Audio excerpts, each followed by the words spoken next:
Okay, so if you're an artist trying to build a career right now, you know the music industry can feel, well, less like a clear path and more like a giant maze.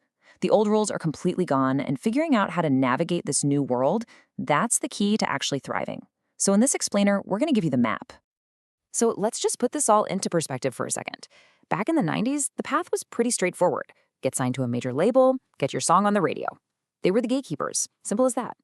Then the 2000s hit, and digital downloads didn't just open the gates, they pretty much blew them right off their hinges. And that brings us to today. We're in this wild, hybrid world where streaming gives you incredible global reach, but your real power lies in that direct connection to your fans.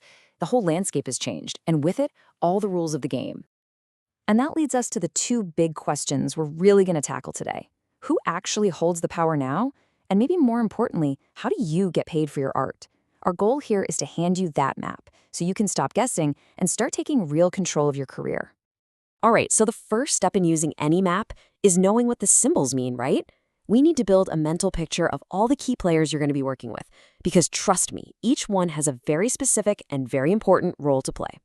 First up, the classic, the record label. Think of them as venture capitalists, but for sound.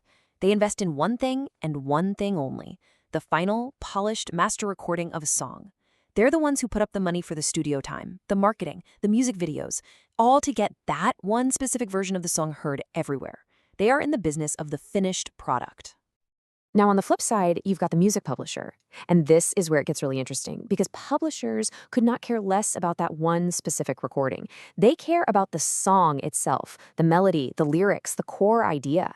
They manage the rights to that composition, that piece of intellectual property, and their job is to make sure the songwriter gets paid every single time that song is used, no matter who sings it. So how does your music get from your laptop to Spotify? Well, that's where the distributor comes in. You've probably heard of services like DistroKid or TuneCore. They're basically the digital delivery trucks. They take your finished recordings and ship them out to all the streaming platforms and online stores, making them available to basically anyone on the planet. And right at the center of this whole universe is your core team. Obviously, you're the creative engine, but then you have your manager. They're the CEO of your career, steering the whole operation. Your songwriters and producers are kind of like your R&D department. And your booking agent? They're your sales team, laser focused on getting you out there in front of a live audience. Building this inner circle is one of the biggest business decisions you'll ever make.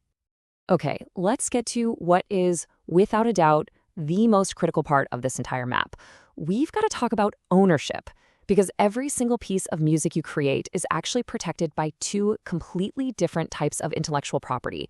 And getting this is the key to, well, everything. I'm going to say that one more time, because if you only remember one thing from this entire explainer, make it this. Every song generates two copyrights, not one. Two, understanding this distinction is the absolute foundation of your entire career and the only way to make sure you get paid everything you've actually earned. And this slide just breaks it down perfectly. Think about it like this. On the left, you've got the publishing rights. That's the blueprint for the song, the melody and lyrics. The songwriter owns that. Then on the right, you have the sound recording rights, or the master. That's the actual house you built from the blueprint, the specific version you hear on Spotify. The artist or the label owns that. They are two totally distinct rights, and they create two totally separate streams of income. So if you own your rights, how does the money actually flow to you? A lot of people have this idea that it's all about getting billions of streams, but the reality for most working artists today is way more diverse and, honestly, a lot more interesting. Just take a look at this breakdown. For a successful independent artist, streaming might only be 15% of their total income. You know what the biggest pieces of the pie are? Live shows and merchandise. Then you've got things like sync licensing. That's getting your music in TV shows or ads, and your publishing royalties making up the rest. It just goes to show you, your income is a portfolio. You absolutely cannot rely on just one thing. So here's the crucial takeaway, the big mindset shift. You need to start thinking of streaming as a powerful marketing tool. It gives you incredible scale to reach a global audience, for sure, but for most artists, it's not the primary paycheck. It's the engine you use to build a fan base that you can then connect with through tickets, t-shirts, and all those other direct-to-fan sales. So we've mapped out the players, we've followed the money. All of this knowledge is the foundation for the final and most important step, treating your creative career like the business that it actually is. It's about turning this map into a real-world plan.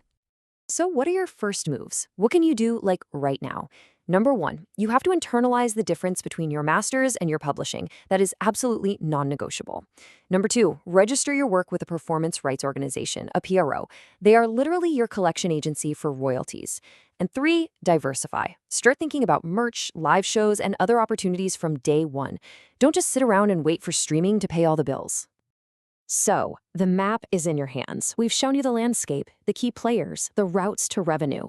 You see, the power in today's music industry doesn't belong to the old gatekeepers anymore. It belongs to the artists who actually understand how the game is played. You now have the tools to build a business, not just a discography. So the only real question left is, where are you going to go first?